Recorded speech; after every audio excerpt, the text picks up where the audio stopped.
Hello, Steve White, Steve Arts 89. Well, Lost, the final season of Lost. What can you say about the final seasons of Lost? Okay, so I watched the show way back in the day, the first couple of seasons, and then I got lost. And I put it aside. I thought, you know what, I'll wait till the show ends, I'll buy it on DVD and I'll watch it all one day. And then about a week before I was going to do that, after I'd bought it and I was planning, finding time to watch it, someone gave away the ending, just randomly. I don't know if it was in an article or a video, but I was just looking at something, reading something, and it just said the ending of the show. And I'm like, are you kidding me? It was just very simplistic though. And I thought, do I still watch it? Years passed, I didn't end up doing it. And I thought, you need to see how it ends. So I sat down, I rewatched the first season, second season, third season, blah, blah, blah. And I was doing reviews of each one. And the criticism that I always heard of the show, or in recent years, was that it was basically fake. It wasn't a real mystery. They just kept opening mystery boxes. Each time one got too confusing, they would just open another one and hope people would forget about the last one that wasn't resolved. And that is sort of what happens season by season. And it's very disappointing because you invest a lot of money and time, a lot of time in these shows, and you want to resolve them. You want to work out what the mystery is. And when you find out there is none, there is actually no resolution, and they're just creating mystery box after mystery box, just holes for you to go down when there's actually no way out.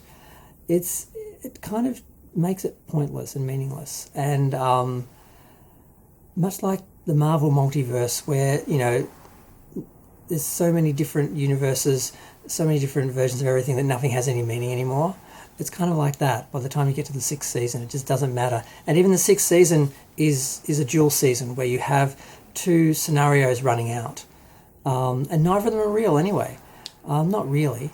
And I'm not actually going to give away the ending because as much as I want to talk about it, just on the odd chance that someone somehow clicked onto this video or it auto-played on and they weren't paying attention, and then, oops, you've heard something you don't want to hear. I'm not going to do that to someone. But either way, this season we see what would have happened had the plane not crashed, and then the conclusion of, now how can that happen? How can we have two realities, two versions, two stories? Yeah, I'm not going to go into it. But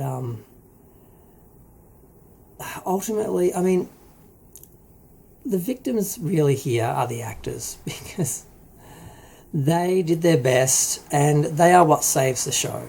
Because regardless of all the ridiculousness happening around them, the characters are what you fall in love with and what you follow and what you stay for the end till, just to see not necessarily what happens, but how it happens or how they deal with it, or just at the end of the day, that's what I was just watching for. And it is a bit of a cheat that the end of the series doesn't really have a real explanation, not really.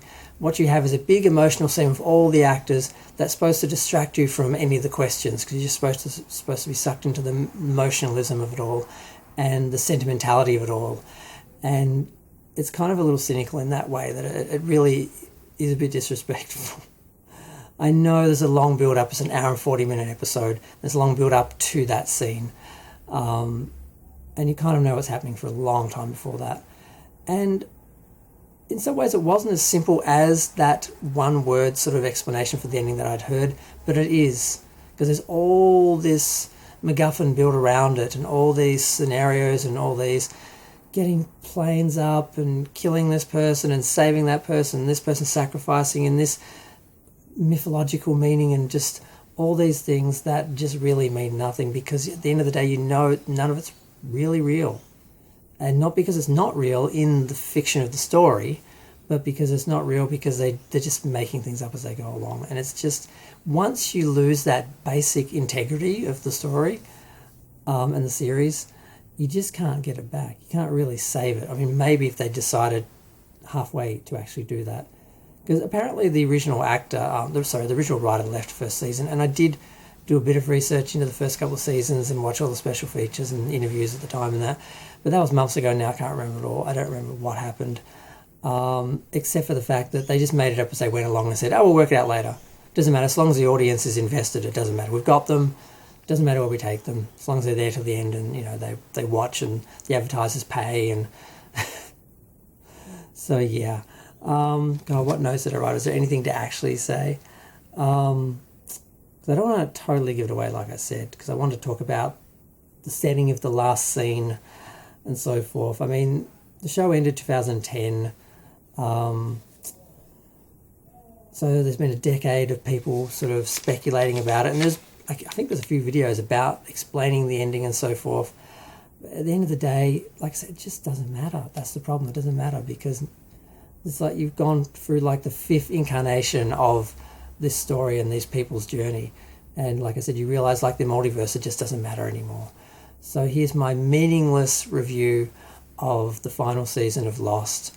And without actually giving it away and actually being a spoiler review, it just doesn't matter. But like I said, you do get invested in the characters. There are some scenes that play out, and while you're watching them, you're kind of engaged emotionally, like particularly with Jin and that.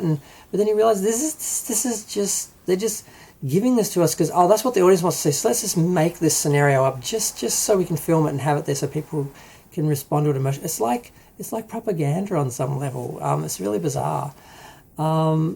And the juxtapositions that they do with some of the characters where you're like, well, of course I wouldn't have thought he would have been that or gone that way. And yeah, I'm just wasting my time because it's just meaningless.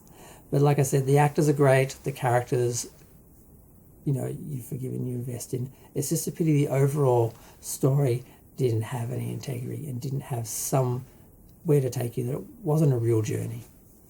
But I'm going to go. Feel free to share, like, comment, subscribe. Let me know what you think. I don't think I'll ever watch the series again. I've still got the last season and I've pretty much gotten rid of all the episodes. I kept a few random things just because some particular episodes I liked just because of the characters. But yeah, I can't ever imagine watching the show again. Like, there's some good atmosphere in some episodes. You can kind of get sucked into the mystery of some of the stories before you know that it doesn't matter. But yeah, I don't know if I'll ever watch it again. I think I'm done.